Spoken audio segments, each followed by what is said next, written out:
Welcome, and thank you for joining us in this, I think, one of the finals, if not the final talk. I think one of the things that kept going these 2 days, and I really hope that you enjoyed, was talking about how to perfect your application, how to make your Velo app better, faster, and so forth. In this talk, we're going to talk about you from a point of view of you got the app, you've established something, you have a solution, it's perfect, it looks amazing, and now you want to go out to the community, you want to go out to the world and say, hey, check it out, hey, try it out. And that move is something that is sometimes considered as marketing, but in this talk, we'll see how your own persona, your own voice can be the one that helps you get that trust, get that users for your app. And the beauty of it is that it's organic, meaning no promotion campaigns involved. And it's as good as for your first app as for your following app. Okay, so my name is Morad Stern. I'm a father of 4 kids. I live in Israel. And for the past 5 years, I've been the head of engineering branding at Wix. Um, Anything from events, meetups, podcasts, and technical blog posts. So the talk is called The Hard Truth About Your Soft Skills. And in one sentence, it means that your soft skills, the way that you can describe an idea to make someone convince or trust you, are all based on your soft skills. And as I said, these 2 days at the DEF CON were about the hard skills. And now we're about to talk about the soft skills that actually stands behind the way that you've been perceived outside. So like every good story or movie, let's begin with a painful event. And that painful event belongs to me. Some good years before I joined Wix, I was looking for a job, and it was a very you gotta find a job right now situation, quite urgent, with 3 kids at home. And I remember going through my phone actually and looking at the contact app and searching for people that I can ask for help or get their advice or ask them what to do, but there were none. The pain that I felt at that moment, that I did not invested my time in building networks, building my professional property and visibility, really hurt me at that time. Luckily, I found a job, and I knew that I need to invest the time and learn and actually do steps that if that situation happens again, I have someone to contact. I have people, I have a network. And from having something that it's for urgent situation, I saw how these kind of action and activities, and we'll talk about it, can help you get an advantage of whatever you do. And in this case, we're going to talk about you as developers that actually have an app or some kind of solution based on Velo or whatever. And now you are the one who looking for someone, if it's for help or to use the app or to help you to promote it and so forth. So what we're going to talk about today is actually the pain. So I described my own pain. I don't know if you felt that kind of a pain, but that will be repeated. We will talk about it in the following slides again, because pain is a very powerful motivation. And we're going to talk and dive into few terms. One is communities. The other one is personal branding. The third one is networking. And we'll see how they all connected, how we can engage these terms, and how it all related to professional knowledge and learning. We'll also have some practical steps, quick steps to to build our digital asset, to build our voice, and then we'll have time for Q&A. Okay, so after talking about some pain, there's some excitement.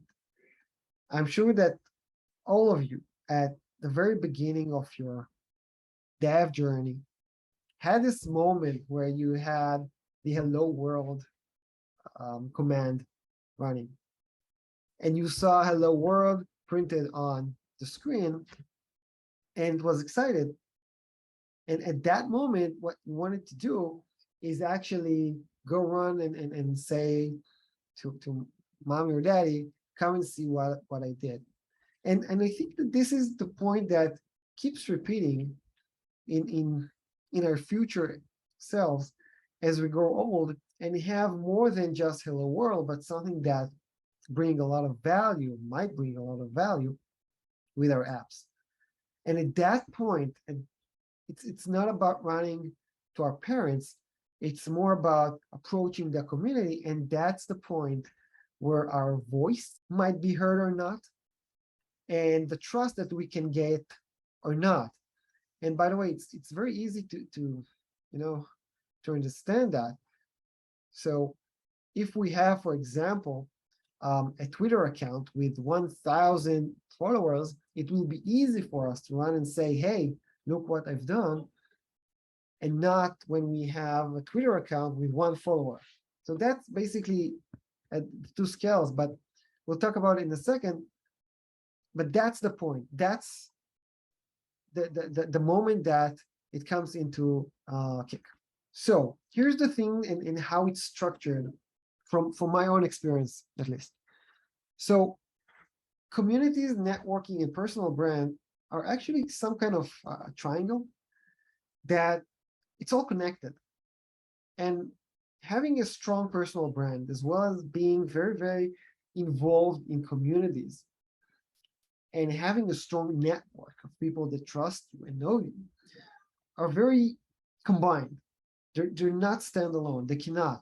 Because when you know people and they know you for the good, I hope, your personal brand is being built because more people know you, know what you know. And when you are involved in communities, naturally, your network grows. You know more people because you're part of this and that community, and vice versa. So it's all connected. It's hard to split between them, but on the base of everything, it's all about knowledge. What the value that you can bring to the table, the knowledge, that the expertise that you have, that the community can gain from, your network can gain from, and your personal brand is based upon. And again, we'll see that happening.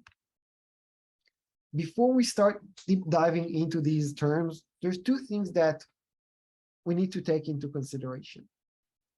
And I think even understand. One, it's just like sport. No one can do it for you. No one can build your self-image.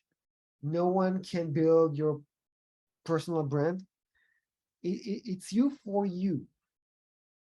Just like going to the gym, for example, you can pay a lot of money to someone, but if it's not you at the gym, if it's not you going out running, it won't work. So that's one.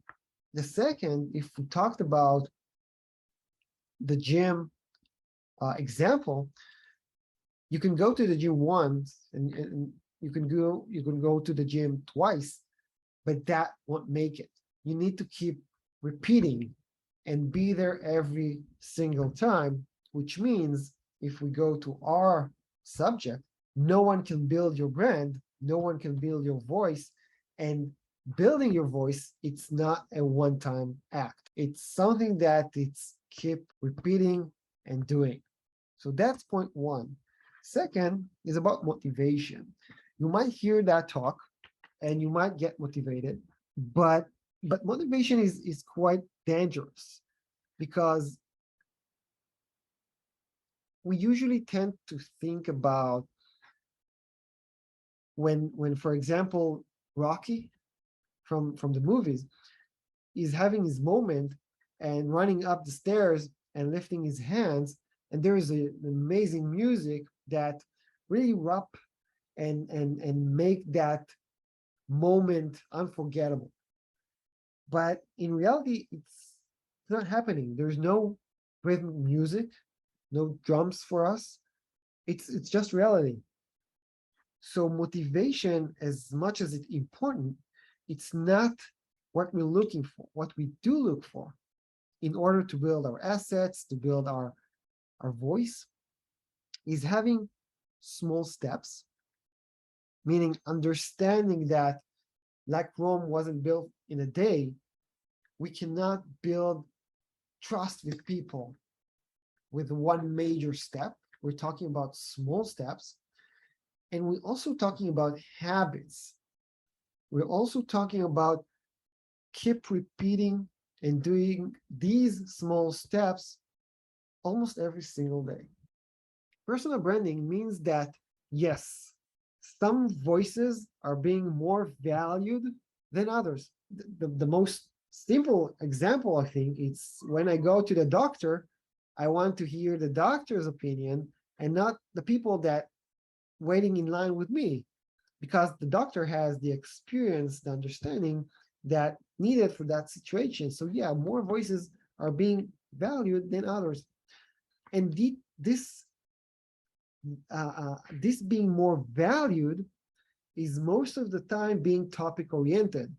I do want to hear what my doctor has to say about a health issue, but I'm not sure that I'll value his opinion about cars.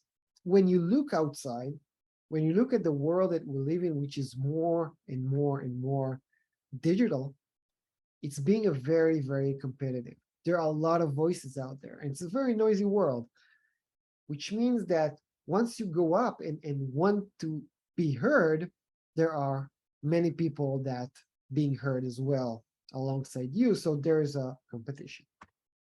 And here's an example that is very relevant to you. This guy's name is Adi Osmani. I guess that many of you or some of you know him. He works at Google. He's the engineering manager there working on Chrome. Adi has a Twitter account with more than 3,000 followers on Twitter. It means that when Adi goes online and share his thoughts, it made an impact. People listen to him. They might argue, but something happened. He has a voice that makes an impact. Now, he also has his own YouTube channel, but the fact is that he's a good example for someone that made small steps in building his voice in a very specific world, the engineering world. And by the way, when we look at him, it looks a bit terrifying, because how do you get having 3,000 followers? This is sounds very crazy when you just start your steps, but that's the thing. That's the thing. The journey is not short, but it's enjoyable, and you learn a lot along the way, but it's possible. The second term is about networking, the ability to know someone and to actually have the ability to reach out and get the resources you need, the information you need, maybe the contacts or any funding you need. But people trust you enough. They're not the first circle, they're not your family, maybe not your friends, but they people that are sharing the industry with you and trust you. And one of the key points to understand that when talking about networking is that we've been taught in the past that it's not what you know, it's who you know. Meaning, if you have a strong network, you can do anything, right? Because it's not about what you know, it's about who you know that will open the door for you and get you whatever you need. But that thought is misleading and it's dangerous. One of the things that I suggest us to change is to say, it's not what you know. Sorry, to say it's who knows me and knows what I know. Meaning, it's not me knowing Joe and Joe will help me with everything. It's about Joe know me, familiar with my name, but he also familiar with the expertise that I can bring, the value that I can bring.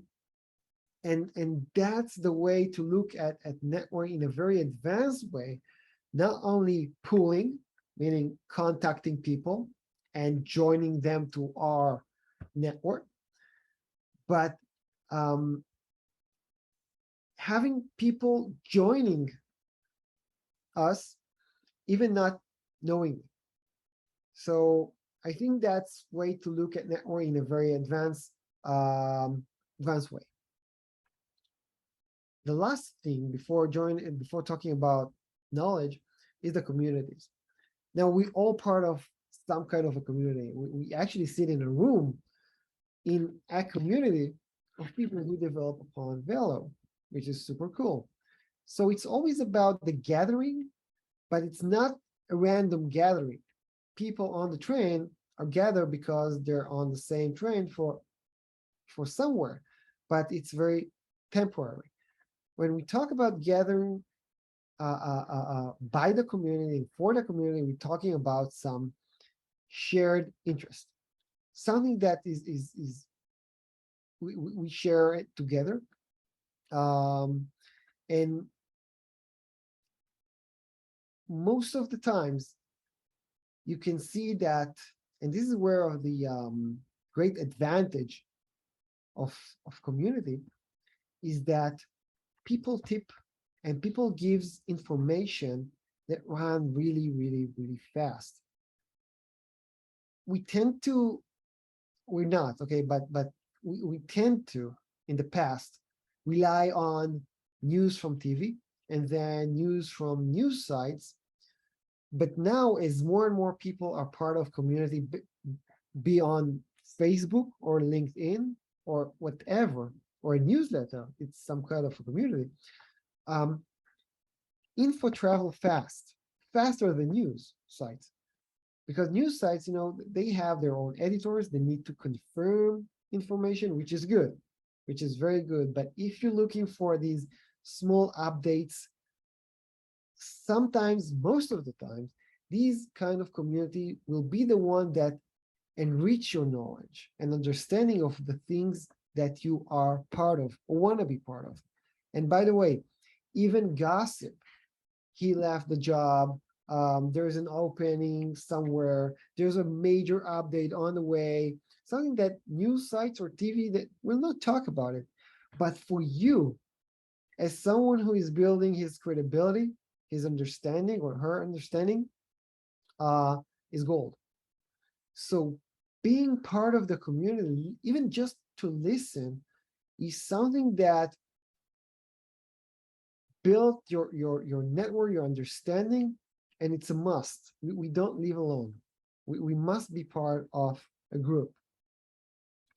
And the last thing before we jump into steps is about knowledge. Everything we talked about, being from networking to the personal branding and to communities, in these days, currency, which is knowledge, is based on knowledge. There's a dangerous, I think, notion that says that we stop learning as we finish school or university. We don't have tests, and no one can make us open books, and we're good. We have a diploma. But that's so far from true. No one will make us learn, but if our knowledge is not up to date, and if we're not going to the mental gym, we're left behind. And as I said, this is a very competitive world. And not investing in that is not having free time or enjoyable time in front of TV. It means going backwards. And knowledge can be extracted from books and podcasts and newsletters and doing the research, but it's something that we need to do.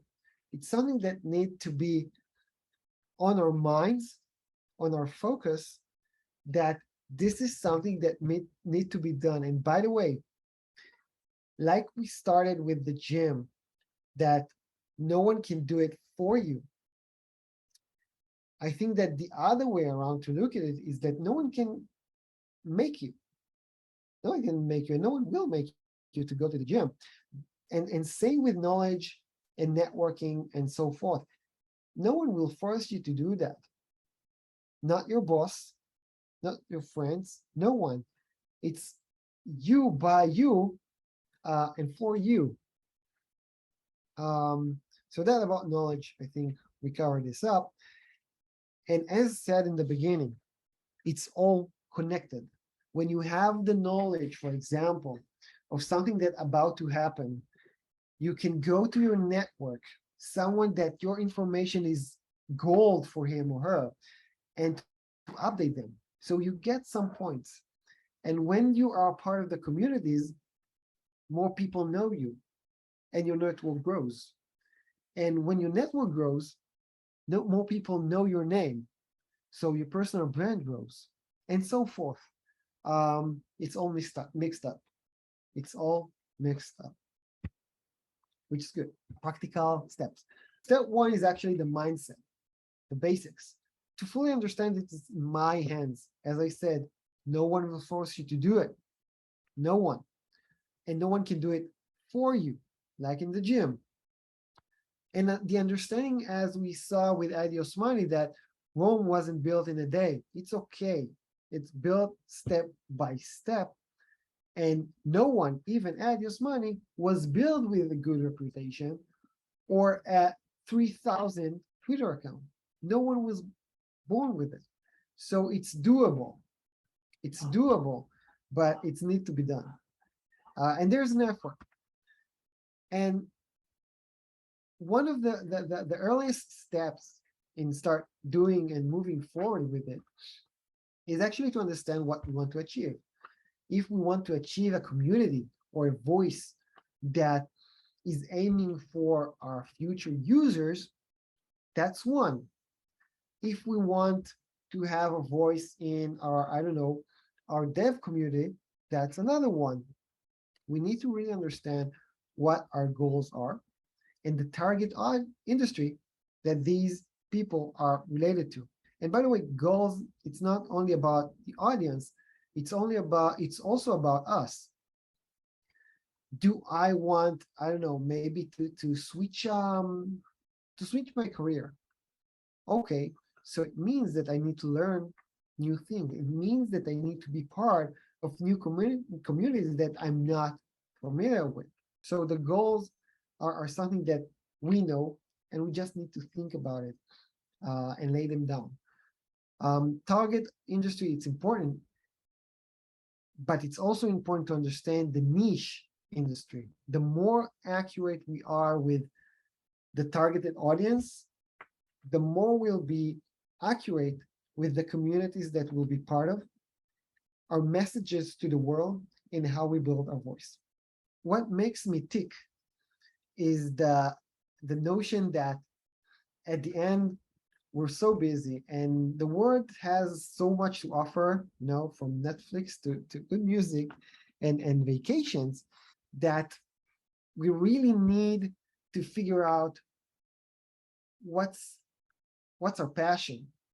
Because as no one will force you to do that, and it's only you, by you, for you, it really needs to be something that makes you interested in it. So that's an important point. And the last one is about the content. The content is our voice. We cannot, I think, be out there by just being out there.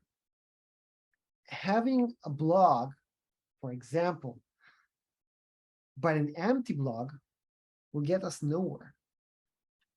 Having a YouTube channel or a newsletter that's not being sent will get us nowhere. having a full mind with great insights, but not saying them, will get us nowhere. So content is actually our way to communicate and get attention. And that attention can be um, leading to trust or network or personal brand and so forth. But content is something that needs to be created in some way or another. Uh, in that thought, I know that many of you might think content, what content? If it's article, I don't know what to write about, and if it's even tweeting, which is called microblogging, is something that I don't know what to tweet about and so forth. We'll see that in a second more deeply, but I read a good book that its title really summarized the way to look at it. It's called Every Street is Paved with Gold, and it was actually written by the CEO of Daewoo Cars, and he shared a story when he was a little boy in South Korea. He was very poor, but on his mind, he looked at every street, every poor and neglected street, as it paved with gold, meaning what's the thing that I can do that I can leverage? What's the advantage, even if it's not look like it, that this street is actually paved with gold, but no one sees that besides me, because I think about it as something that needs to be done. There's a problem that needs to be fixed, and I can do that. So thinking about content can do the same if we look at everything that is around us as gold. For example, if we sign up for a newsletter and we get that, we might find something which is a good content to keep sharing and show our network that we're up learning. If, for example, someone send us on the email, on the organization email, a research that's being done, sitting down and actually summarize it to 3-4 points might bring a lot of value to the community. So looking at everything, every content, everything that we hear, even a podcast, is gold if we use it and reuse it again. The other step is, after mapping internally our goals and what we're looking for, is actually to look out and start mapping thought leaders, CEOs, maybe founders, people that are already have a voice or make some steps to be noticeable.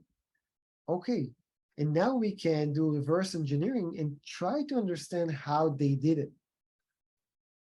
So that's also something that we can do as part of having part of gathering spaces. For example, if my industry is being gathered on this blog because someone is doing a great job, so I need to be there. If it's a Reddit forum that I need to listen and be part, so I need to be there, but I need to map these places. And until these participation is being inhabit, it's something that needs to be managed. I need to do that. Maybe write it down in some kind of a paper or share doc, and go visit these places, go listen and take insights and be part of what happened there. Another thing is that we need to actually understand that if we want to be a prominent voice in our industry, we really need to understand and be familiar with our industry holidays and milestones. For example, if I'm a JavaScript developer, I need to understand and know and celebrate when JavaScript was released.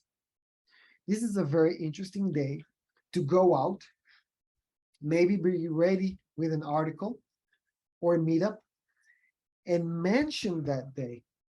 And that day is important for me because I'm part of the JavaScript community. And in that day, JavaScript was released, or it was a major update. And by the way, maybe on that day, one of the JavaScript creators have a birthday. So we can say happy birthday. We can take it wherever we want, but we do need to really be part of the industry to gain trust and be visible. Same with trends. If my industry is going and start looking at an interesting trend, we might want to go learn it fast and give people the first steps on how to be ready for a future trend. So that's about the external things that happen that we might want to be aware of. Step 4 is actually building your CNN. Now, it's not about building CNN, but if you think about it and you look at CNN or whatever major network you look at, and you understand the power that the editors of CNN has in their hands, their producer and stuff like that, you understand how people might want to approach them, because being shown on CNN is a life-changing event because of the exposure that CNN built.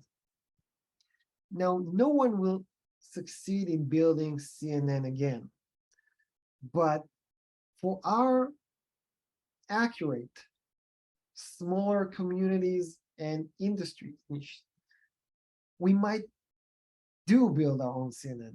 And that CNN might be, I don't know, a form on Reddit. It might be our newsletter. It might be a podcast, but it will be a way that it's us talking to the world. And it's going to be us that gather people around it that found this content valuable to them, just as CNN, but not at that scale. Meaning, go and build your CNN. The other thing which CNN will not be able to build, as we said, with small steps, it's actually setting up time, going to the calendar, because without that, I saw many great people really looking to build a brand, but having so much on their daily tasks, they couldn't do anything. And the fact that you go to your calendar and set, for example, just an example, 30 minutes every 3 days, 20 minutes every 2 days, where it's you for you, building content, starting the mapping, approaching interesting people. We'll see all kinds of example things that you can do, but it needs to be on your calendar, at least at the beginning, until this is going to be a habit, but it needs to be on calendar, the time for you to build you. Another step is to understand the term micro content. We're all busy. We don't have the time to always sit down and write an article. We don't have the time always to sit down and record a full episode, a podcast episode, or a YouTube video. Sometimes we do, and that's great, but most of the time we don't have it. So micro content is actually understanding that we can go out to the world without having one big major update, but smaller one. It might be some kind of a fun fact about the industry. It might be a quick quiz about your industry or what you do. And it might be just an update. For example, if I'm, as I said in the beginning, a JavaScript developer, and I know that in 1 month from now, there's a major update on JavaScript, So I can go out and summarize really fast 1, 2, 3 points that every JS developer needs to understand prior to that update. That's micro content. And it will help us, I think, while understanding that, to really build our voice, because we don't have the capacity to go full content 100% of the time. And the last thing, I think, is that, you know, you can read all kinds of articles about medical research that shows that what you eat is actually, at the end, it's you. You eat well, your health be well, and you don't need a lot of research for it. You eat poor things, you'll be in poor health. I think that it's the same with our minds. If we read poor things, if we expose or being exposed to poor content and updates, and think about it, when you go online, most of the things that you're being encountered are not relevant to you in the good case, or just poor and annoying. So better your digital feed means actively go online and start tweaking and make sure that the content that you've been exposed to and will be exposed to is something that is valuable to you in the in that angle of building your knowledge and your on your place in the community, and not exposing to things that only makes you bitter or not focused. Okay, so we're actually at the end of this talk, and I hope you find it valuable. Here are a few books that I really recommend you to read if you want to take that understanding from all kinds of different angles to the next level. So that's a reading list if you want to take a picture of it. Really great books, each and every one of them. And that will be actually the last slide, where I gather 14 ideas for you to quick and run and start doing. For example, let's take that point, engage and say thank you. And this is a good idea. You read a good book, you listened to an amazing podcast, send a thank you note for the creator. You wouldn't believe the result that you might get, besides just a thank you back note. You actually doing networking, if you think about it. So this is point one. For example, another idea is to use old content. Use all content that is still good and be used again. So this is a good idea. For example, you can also start building your network just right now with using the Wix DevCon 2022 hashtag, and see who is around you and engage with them. So that's it. If you have any questions and if you need any help, I'm here and I'm staying here, and I'll be available also on the Discord channel. And that's it.